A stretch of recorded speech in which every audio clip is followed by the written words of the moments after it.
Hey, you all. Welcome back. Y'all already know what it is. You see the title of this video. This is Real Housewives of Atlanta, RHOA, season 13, episode 12. Let's get into it. So we open up with Cynthia and Mike and her assistant.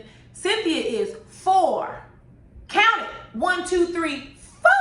days away from her wedding, which if you've ever planned a wedding, if you've been in a wedding, you know that is in a blink of an eye. Like literally you sneeze, achoo, and you wake up and it's your wedding day. So we find out that Cynthia's mom's dress for the wedding will not come in until after the wedding date, which is no help to her. So now they have to go dress shopping, which is emergency dress shopping, to make sure her mother has a dress. And fun fact, a similar thing happened to me and my mom. My cousin actually recommended her this dress shop. I researched the dress shop. I looked at the Google reviews and they were all abysmal. I told my mom not to order from there. She was like, yeah, but your cousin said it's all good. Your cousin, she's done business with them. She loves it, blah, blah, blah. Okay, mama. She didn't listen to me. Long story short, her dress was supposed to come in 2 months before the wedding. It didn't come in until 2 weeks prior to my wedding. All right, and I'm not even gonna lie to you. I called them people and I cursed. No, I didn't curse. I cussed them the hell out because they had the wrong mama, all right? And my mom went up there and the owner tried to talk mess to my mama, to Mama Contrary, and no, baby, I was not having that. I called them people and cussed them out. And I also left a lengthy Google review and a Yelp review. Don't try my mama, try Jesus. But y'all didn't come here for that. Back to Cynthia. She has to look for her mama dress, and she's also on the phone with Drew Sidora, who apparently is singing at her wedding. Now, here's my question. Drew is singing Angel of Mine, which is by Monica, right? Cynthia is friends with Candy, right? Who is then friends with Tiny, which, all right, move on. Who is then friends with Monica. And I think Candy may be friends with Monica as well. You telling me that Cynthia couldn't call Candy and ask for a favor? Like, I don't understand why you would want the bootleg when you have the original at your fingertips. I just don't understand it. Like, why would you want Drew to sing Angel of Mine when y'all know Monica? Like, I mean, I could never probably afford Monica to sing at my wedding, but Cynthia, you know Candy, tell her to hook it up. And I'm pretty sure you got the coin to pay Monica to sing Angel of Mine. Like, I mean, I would have rather put on a recording of Angel of Mine by Monica instead of having Drew sing, but whatever. I know that you all are on a TV show, and I think somewhere in the background, Bravo is stirring the proverbial pot. So that's just what it is. I did find it funny that Cynthia asked Mike, don't you like the song Angel of Mine? And he's like, yeah, when Monica sings it. And then he gonna say, hey, Drew, Mike, you an old shade queen. We see you, boo. Moving on. Next, we get to the scene with Kenya and her father. Kenya is talking to her dad about her relationship woes. She brings up the fact that Mark filed for divorce in New York, but then withdrew it 12 days later because he was basically trying to retaliate against her for attempting to serve him custody papers, which I know we've spoken about Mark ad nauseum, but this type of immature, petty, controlling, abusive behavior, I mean, like, at this point, I am not sure why Kenya would want to continue on being in a relationship with him. I've seen interviews more recently where she still is speaking highly of him. She still sounds like she's fighting for her marriage. And it's like, girl, what marriage? Like, why? And like, I then found out in the scene, we find out that her father has been married for 39 years, which I don't think I knew.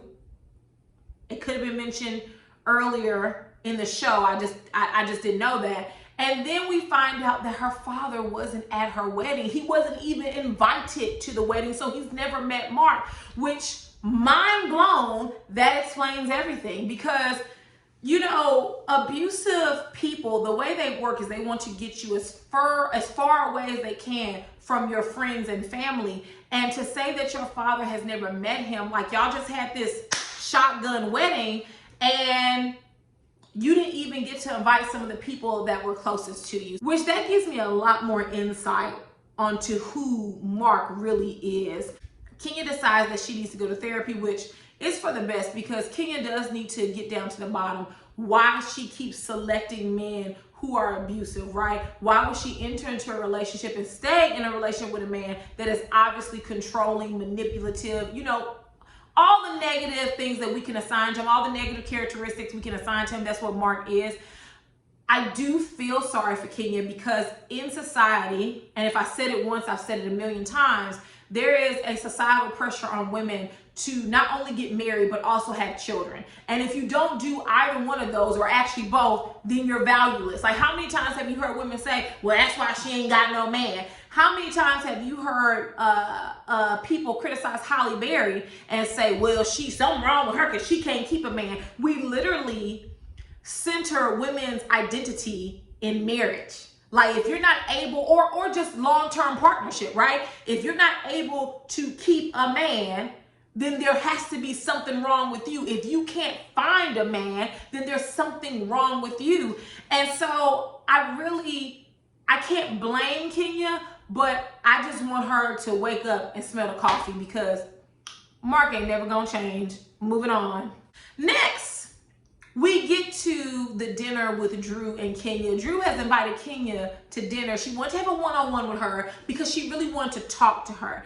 And listen, Drew is an odd one. Not only can she not dress, but she's sitting up there going,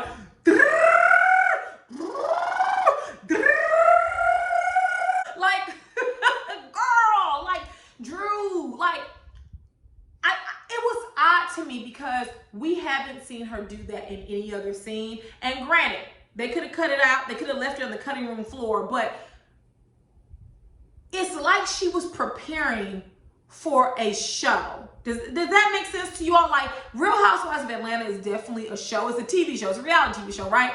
But it's like she was preparing, like, and scene. Like, I don't know if I've articulated myself properly, but I felt like she was getting into character, which, why are you in character if this is a reality TV show, right? So it makes me side-eye Drew, because I feel like she's acting. I feel like she's like, all that's not necessary. You're getting ready to have dinner. Who does that? Who does that? And we see that when she asked Kandi later on. Kandi was like, girl, I don't do that at dinner. You know what I mean? I may do that at home or in the proper venue. I'm not going to do that at dinner, but that's neither here nor there. Kenya arrives and they sit down, and Drew begins to explain to her basically where their relationship began, or relationship began to collapse. She says that she didn't appreciate Kenya telling her not to tell the rest of the ladies about the private jet, which, Drew, you big dummy, Kenya was setting you up. She was testing you. She told you not to tell them because she wanted to see what you would do. And just like the big dummy you are, you fell hook, line, and sinker. So now she knows she can't trust you. So why would I engage with you after that? Like, at least not on a meaningful level, because you've shown me that even with something trivial, that you can't even keep that tight to the chest. Because honestly, I know we're on the show, so Drew was gonna tell her anyway, but that really wasn't anything to tell, right? Kenya and Toya were taking a private plane. End of story, right? Y'all got transportation, y'all got a bus. Now, like I said earlier, I would want to ride on the private plane. But Drew, she was testing you, and you were so silly that you didn't even realize that it was a test and that you failed. So they start getting into this conversation about how Drew basically wants Kenya to tell her more. Now, I did look at Speak On It with Kandi featuring Kenya, and there was a lot of behind the scenes info that Kenya gave. And one of them is that Drew constantly brought up her child on the trip, knowing that, one, apparently Brooklyn wasn't even supposed to be there, but two, she can't mention her child on camera. And Drew kept bringing her up knowing this. So once you've shown me that, why the hell would I engage with you further? Like, you knew you weren't supposed to do it and you kept doing it. And obvious to me from watching the after show, from watching Speak on It, and I hate to say this. But Drew is obviously a puppet for Portia, right? Like, she obviously is being fed certain information and Portia is telling her how to handle certain situations. And it's ironic because the last time that someone was fed information, they ended up kicked off of the reunion, Portia, because the rumor behind that whole fiasco with Kenya and Portia is that Phaedra and Nene had basically been talking to Portia, you know, amping her up like, yeah, don't you let Kenya talk to you. Girl, you better handle that. And they didn't realize they were pumping up a violent lunatic. And so it's like Portia came to the reunion on ready, right? And Portia got told to go home while Phaedra and Nene were able to stay. So like, I feel like Portia is doing the same thing to the newbies that was done to her. It's a toxic and vicious cycle of trying to be the queen bee and trying to control the newbies and have some type of alliance. Like, y'all ain't on Big Brother? Goddamn. Y'all on Real Housewives. What is this alliance you need? What is this alliance you speak of? So Drew tells her the final straw, which that confused me as well because Kenya and Drew have only known each other for a short time, right? I could see if this was the end of the season. I could see if this was the reunion and she was talking about, you know, the final straw. But the final straw for Drew was when Kenya brought her child and did not extend the invite to anyone else. Listen, y'all, I'm not going to spend too much time on this because I feel my blood pressure raising. Drew sat there with a straight face and said that she wanted to bring her daughter. Now, correct me if I'm wrong, because I can be wrong. Doesn't Drew have 3 children? And you only wanted to bring 1 out of the 3 to a girls' trip. Let me say that again, to a girls' trip. The same girls' trip that y'all was drunk as a skunk at. The same girls' trip that you all got wild and out of control with the entertainment for the night. The same girls' trip where you all was trying to cover your goddamn tracks, right? You didn't wake up thinking about your children. You woke up thinking about how you were going to lie to your husband so that he wouldn't leave you. So you're not going to sit here and tell me that you all were concerned with bringing your children on this trip that were inappropriate. It was inappropriate for children. This was not child friendly. And when I think back to that scene, Portia and Candy were leading the charge about them missing their children. They wanted to bring their children. You're telling me you wanted to bring your child to a trip where you all took it too far with the entertainment for the night? Were you thinking about your daughter when Bolo flipped you up on the table? Were you thinking about your daughter when you was Miss Lickety Split? Were you thinking about your daughter when you was grinding and backing up on Bolo? Like, let's just stop this lie. You all did not want to bring your children. I don't know why you are utilizing that lie as if it makes you look better. No, it actually makes you look worse. Knowing what you all did on that trip, you wanted to bring your children there? You wanted your child around drunken foolishness. You wanted your child to be there while you were being inappropriate with the entertainment, Miss Drew, who is married. Yeah, sounds about wrong. Drew went on to say that it was hard for her to leave her children. And Kenya said something that was direct, but it was real. If you were that upset that you left your children, you could always go back home. But you didn't go back home because you knew Bolo was coming. And the entire weekend, that's what you all were talking about. So this shtick that you all are using, using your children to attack Kenya, it's not gonna work anymore. We need to give it up. You all weren't giving a damn about your children. You all did. I'm not saying that you all are bad mothers, but don't pretend like you cared about your children to the point where you wanted to bring them, right? There's no way on God's green earth any child should have been there, including Kenya's, considering how y'all was behaving. Y'all was up late with the entertainment, clowning like a bunch of a young 20-year-olds. All y'all well grown, well in your 30s and 40s, acting like you ain't never seen a stripper before. So no, your child didn't belong there. Kenya tried many times to diffuse the situation. She told Drew, your feelings are valid. She tried to acknowledge and she tried to move on. Like, how's your new house? How's the family?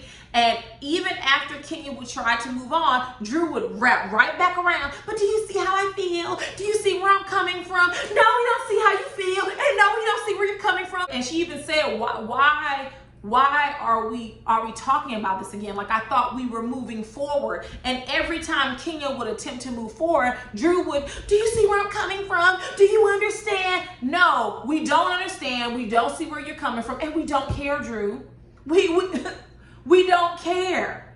Why would Kenya give you any more information about her when you kept violating the fact that you weren't even supposed to mention that her daughter was there? You weren't supposed to keep bringing her up. And we know from Speak On It that that's what you did.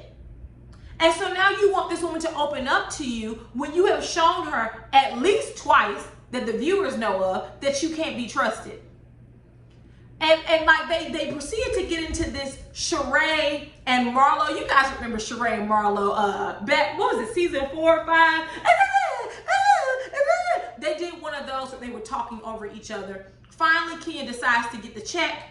And at the end, Kenya wanted to pay for the entire meal and Drew wanted to split it. And Kenya said, broke chicks split checks. But you all, it didn't hit me anyway, because in my group of friends, we split. Sometimes we don't split. One of us will do all the drinks. You know, it just, any way you and your group of girlfriends do it is fine. I don't mind splitting. I don't mind treating. It just depends on the day, and it just depends on where we at. I do think Drew is being hyped up by Portia. I think that she is being told things in the background that causes her to further her disdain for Kenya. It's okay that Drew doesn't like Kenya. She doesn't have to like her. This is a reality TV show. There's supposed to be a certain amount of drama. But a lot of the things that she is, a lot of the issues that Drew has with Kenya is very similar to the issues that Portia has. Ironic? I think not. Moving on. Next, we see Cynthia and Mel. They are going dress shopping for their mom because, as you all know, her dress won't be at the wedding in time. It won't arrive until after the wedding. So while they're in the car, Cynthia's just listing everything that's going wrong. Like, we got 2 bridesmaids missing. We got a groomsman that's not coming. A hurricane is supposed to hit the day up. You all, weddings are imperfect. Things will happen. Don't let that ruin your day. I had 2 things that happened. Didn't ruin my day at all. Honestly, I look back on it with fond memories. So, the closer you get to your wedding day, you're in panic mode, right? You just want everything to go perfectly. So Cynthia's just running down everything that could go wrong to Mel. Mel has an alert that pops up from page 6. And it says, 2 Real Housewives of Atlanta castmates slept with the stripper. So, I found it interesting that in Cynthia's confessional, when the producer asked her, does she know who leaked the story? And Cynthia says, nah, but if I had to guess, it would be the person that was thirstiest, aka Kenya, which, once again, if you all are friends, I don't know if I would have said that about my friend. I probably would just said, I don't know who leaked it and moved on. I wouldn't have said that my friend who was thirsty for the information, aka Kenya, leaked it. Like, that just wasn't no good look for me. Next, we get to Marlo's pumpkin patch. And she has invited all the girls. Of course, Cynthia cannot come because she has to look for a dress for her mama. We just said that 3 times. So Candy gets there, and the first question she asks Marlo is, did you hear about page 6? Did you read page 6? Kenya gets there. She asks Kenya the same thing. For a person who says what happens in the dungeon stays in the dungeon, my, it doesn't look like it does. Then Candy tells Shamia about it. Then Toya comes on the scene and she asks Kenya about it. And she asks Kenya, like, are you the one who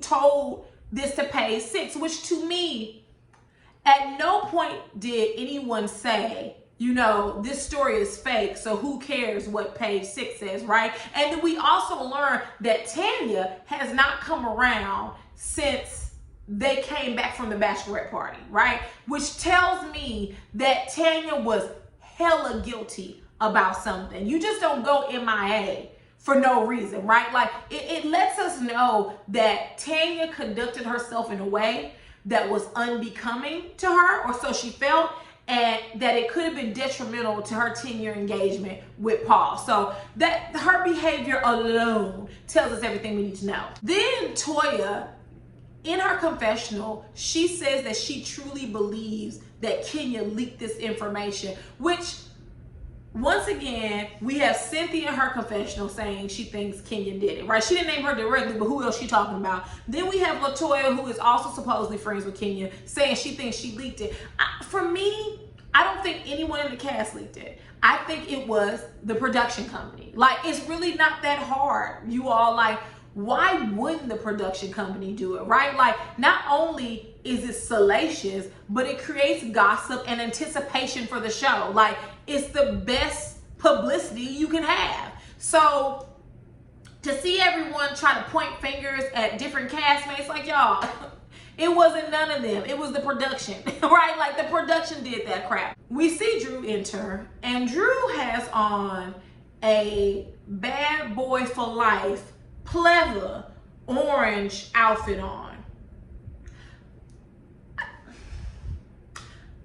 I just don't know. I really want to know who Drew's stylist is at this point, because it doesn't make good sense that she would come, or she would enter into every scene purposely looking the way that she does. Like, you can't tell me that Drew looked in the mirror and said, oh yeah, this orange pleather outfit is killing it. Like, you can't tell me that she thought that, right? Like, I don't get it. I don't get it. And Drew, you need to fire your stylist. You really do. Like, you need to come, but by the time we have the reunion, please come ready. Please come prepared, because this shit don't make no damn sense, you coming on camera looking like this. Then, as soon as Drew sits down, we see Kandi asking her, does she know about page 6? So everyone that comes on the scene, Kandi is making sure that if they haven't read page 6, or if they haven't received the alert, that they know about it. Once again, what happens in the dungeon is supposed to stay in the dungeon, right, Kandi? Right? So then they're all discussing it, and they get back, well, not they, Marlo gets back on the topic, and she asks, you know, Toya, did you sleep with Bolo? Now listen, you all, at this point, it is overkill. I think we can confidently say that at this point, it is overkill. Like, I don't know why we keep asking people if they slept with Bolo. They're not going to tell you. Additionally, we already saw Kenya ask her that question from, what was it, last week. So LaToya has already said, I would say 3 or 4 times now, that she did not have sex with Bolo. So for Marlo to ask her that, it was a little bit annoying, I have to admit. Like, listen, we already know. We've already come to the conclusion that they are going to deny.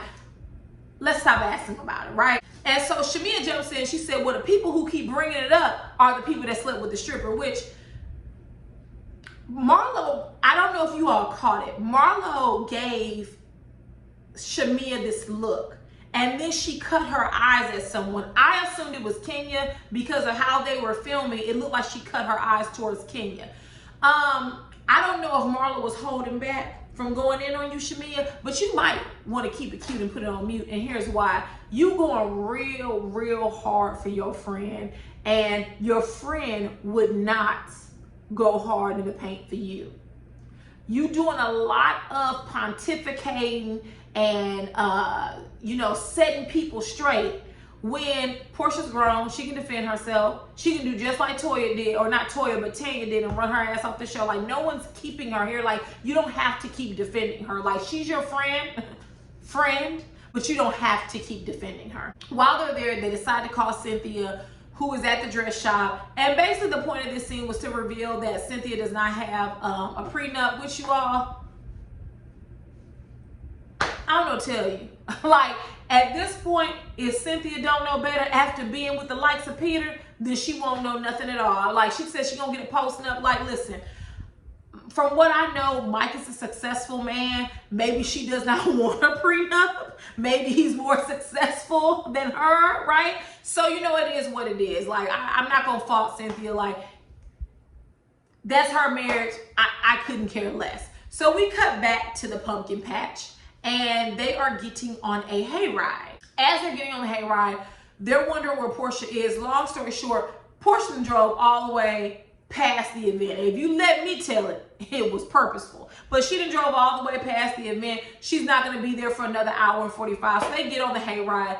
And I believe, was it Candy? Somebody asked Kenya and Drew about their dinner. And Kenya basically told everybody, like, you know, when I walked up, she was, you know, doing vocal exercises. And Drew tried to make it seem like it was normal. She asked Kenya, well, don't you do that? And she was like, well, yeah, but not at dinner, girl. And, you know, Kenya's just basically discussing how, you know, it didn't go as planned. It didn't go well. But she did get confirmation from LaToya and Candy that at the dinner for the bachelorette party that Drew was coming for her, which she was. I mean, even though we saw the edited version, right? Drew was obviously coming for Kenya. Like, who's the fakest and who's the realest? Kenya! Like, no, like, if I remember that scene correctly, Drew was mad because everyone was being nice to Kenya after they was talking crap about her. So for you to try to call Kenya out, who you should have been calling out are the women who were being fake nice to Kenya. But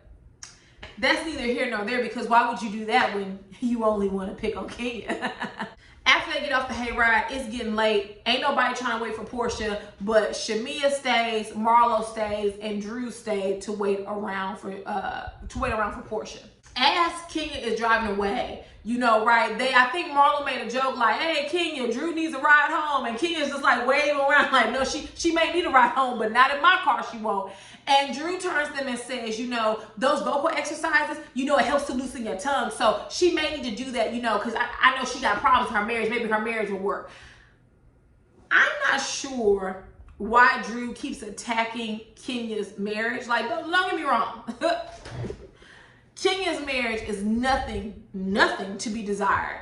But it almost seems like that Drew can't find anything else to say but about her marriage. And here's the thing, Drew. You want to make these sexual jokes and talk about how maybe if her tongue were looser, her marriage would be better. Well, how stiff is your tongue because your husband going off on weekend vacations with other women?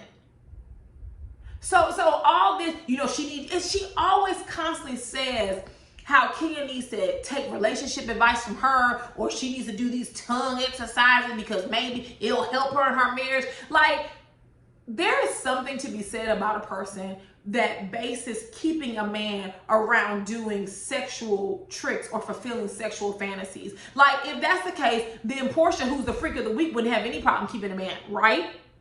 Right. So why do we as women, why do we further perpetuate that untrue narrative that the freakier you are, the better you are in bed, the more successful you will be in keeping a man or getting a man? Like, and she keeps repeating that over and over. And it's like, Drew, your husband went off for a weekend to a different state.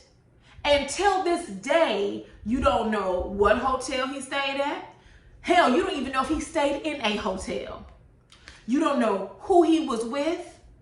You can't even, he didn't even tell you that he went out the state initially. You asked him and then he told you. So all of these things that you keep imagining, they're all delusions. Like, and let me say this, just because Drew's marriage isn't in a good place, it doesn't make her a bad person. But it's ironic that she keeps referencing how her marriage is like this union to aspire to, and how if you do these things, maybe you'll have a good marriage. But then obviously you're not taking your own advice, boo, because would have been no way that if you was Miss Freak of the Week, right, that Ralph would have scurried himself on down to Tampa. Yeah, nah, Drew, you have to move this narrative. Like, you need to move around because this narrative isn't making sense.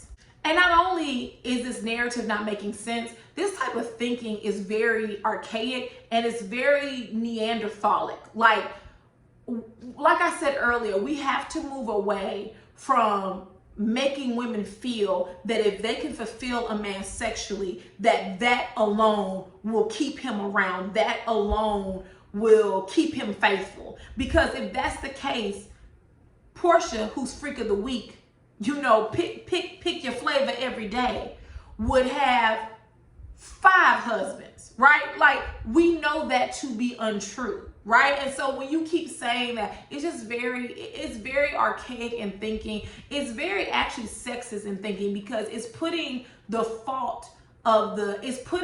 blame of a failed marriage on the woman, right? Like, it just doesn't make sense. Or maybe she did that, she wouldn't have problems in her marriage. Girl, what does that have to do with a marriage being successful? Like, is that all marriage is about, is good sex? That's the only thing that will make marriage work. Like, it's obvious, Drew, you don't know what you're talking about. And while you talking about someone else's marriage, you and Ralph need to be in therapy trying to work in your own. Moving on. Portia finally arrives, and the first thing they bring up is page 6, and she said yes, she heard it, and yes, of course, she thinks Kenya leaked it.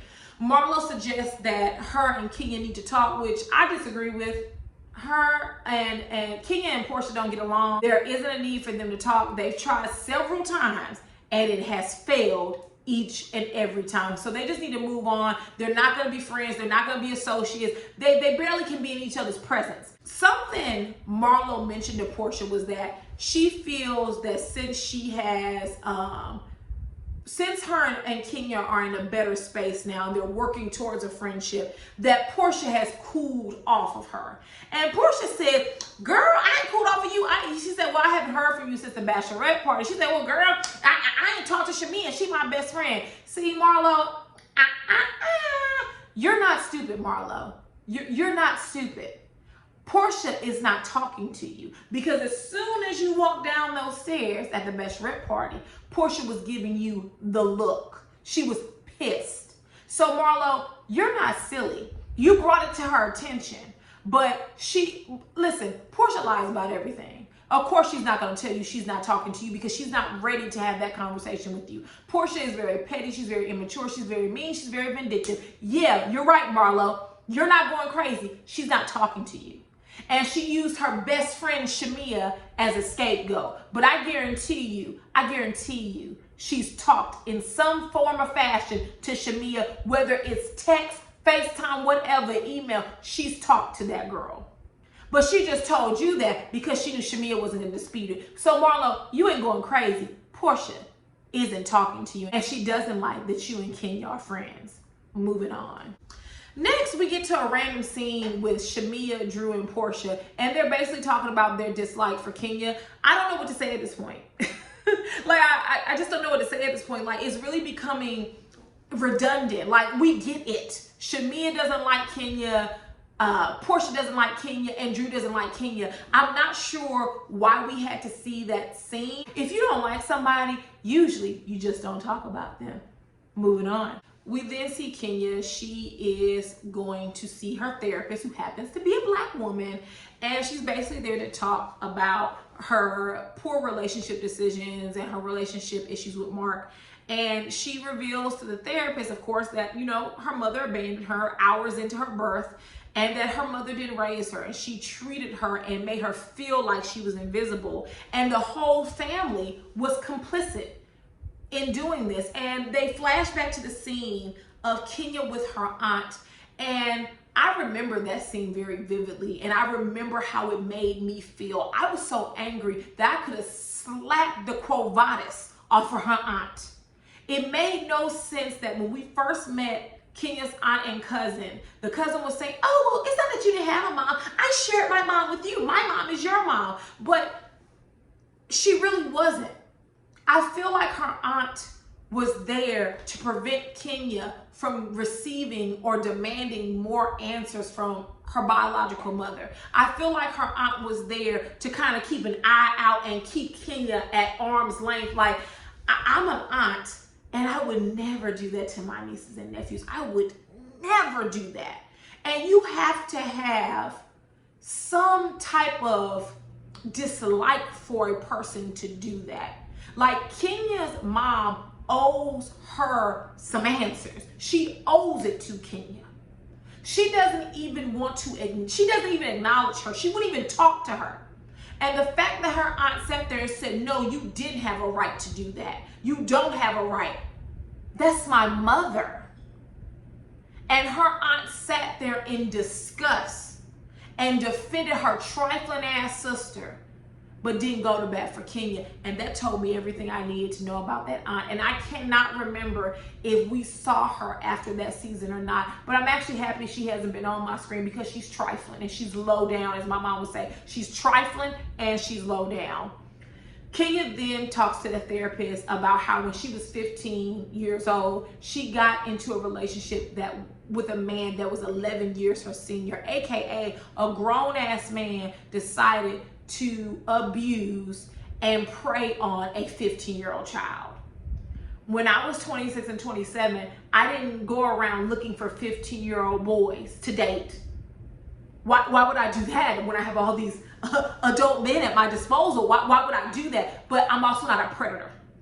And the man who was in a relationship with her, he should be locked under the jail cell, underneath it. The key should be thrown away. Like, because of her lack of a relationship with her mother, I'm assuming that produced some anger issues. She said that she was fighting in school, but that also led her straight into the hands of a predator who was then physically abusive. Physically abusive. And then she talks to her therapist about how when she's with Mark, it always feels like it's Mark versus Kenya. And Kenya doesn't go in on Mark. Like how we see her go in on Drew and them, she doesn't go in on Mark. She says she practices restraint. And that is admirable because you are supposed to treat your partner with care. You are not supposed to handle them the same way that you would handle anybody else out in the world. But Mark is abusing that because he knows that Kenya is handling him that way. And he hasn't even handled her with care. He's been very controlling, manipulative. He's handled her very roughly, shall we say. And so by the end of the session, she comes to the conclusion that it's time for her to prioritize her happiness. And I think we all can agree to that. And with that, you all, there's nothing else. I will see you all a little later. Bye. Mwah.